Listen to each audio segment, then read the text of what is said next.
চৈত্র নবরাত্রি হল হিন্দু ক্যালেন্ডার অনুযায়ী চৈত্র মাসে অর্থাৎ মার্চ এপ্রিল মাসে পালিত দেবী দুর্গার 9 দিনের উৎসব, যা বসন্তকালে অনুষ্ঠিত হয়। এটি নতুন বছরের শুরু হিসেবে গণ্য হয় এবং শক্তির আরাধনা, উপবাস ও ভক্তি ভরে পালিত হয়। এই উৎসবে নবম দিনে রাম নবমী পালিত হয়, যা ভগবান রামের জন্মদিন। হ্যালো বন্ধুরা, welcome back to my channel. আজকের এই ভিডিওয় আমি আলোচনা করব 2026 সালের চৈত্র নবরাত্রি কবে পড়েছে, চৈত্র নবরাত্রির ঘট স্থাপনার শুভ মুহূর্ত কখন, এবং 9 দেবীর নাম কি এবং কবে কোন দিনের পুজো হবে। ভিডিওটি ভালো লাগলে অবশ্যই লাইক করে কমেন্ট করে চ্যানেলটিকেও সাবস্ক্রাইব করে রাখবেন। তো চলুন দেরি না করে শুরু করি। আমরা এবার জেনে নিই চৈত্র নবরাত্রি 2026 কবে শুরু হবে।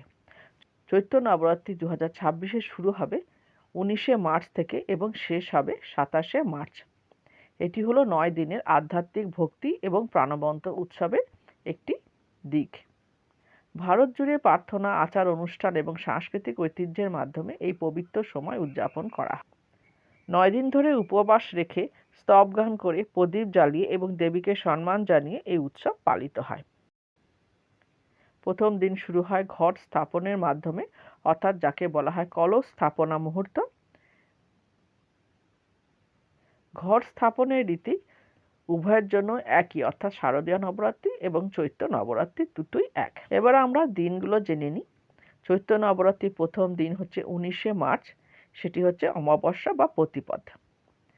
সেদিন হয় মা শৈলপুত্রীর পুজো এবং ঘট স্থাপনা। দ্বিতীয় দিন হবে 20শে মার্চ, সেদিন হবে দ্বিতীয়া, সেদিন হবে মা ব্রহ্মচারিণীর পুজো। তৃতীয় দিন 21শে মার্চ, তৃতীয়া, মা চন্দ্রঘণ্টার পুজো। চতুর্থ দিন 22শে মার্চ, চতুর্থী, মা কুষ্মান্ডার পুজো।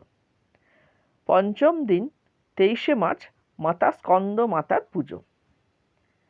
নবরাত্রির ষষ্ঠ দিন হচ্ছে 24শে মার্চ, মা কাত্যায়নীর পুজো।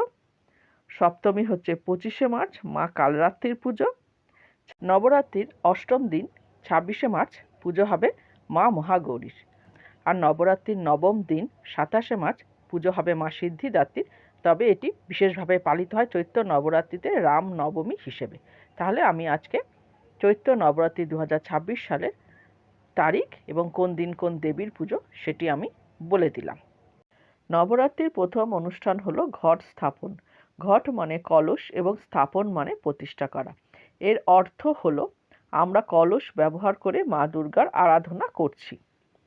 ভক্তরা মাটি, জল, যবের বীজ এবং গোবর দিয়ে কলস পূর্ণ করেন। এছাড়াও কলসের উপরে নারকেল স্থাপন করা হয়। তারপর ভক্তরা 9 দিন ধরে সেই কলসের পুজো করেন। দশম দিনে ভক্তরা কলস বিসর্জন করেন। এবার জেনে নিই ঘট স্থাপনের মুহূর্ত। জ্যোতিষীদের মতে 19শে মার্চ ঘট স্থাপনের সময় সকাল 6:52 থেকে 7:43 পর্যন্ত। এই সময় ঘট স্থাপন করা যেতে পারে। এছাড়া অভিজিৎ মুহূর্তে দুপুর 12:05 থেকে দুপুর 12:53 মধ্যে ঘট স্থাপন করা যেতে পারে।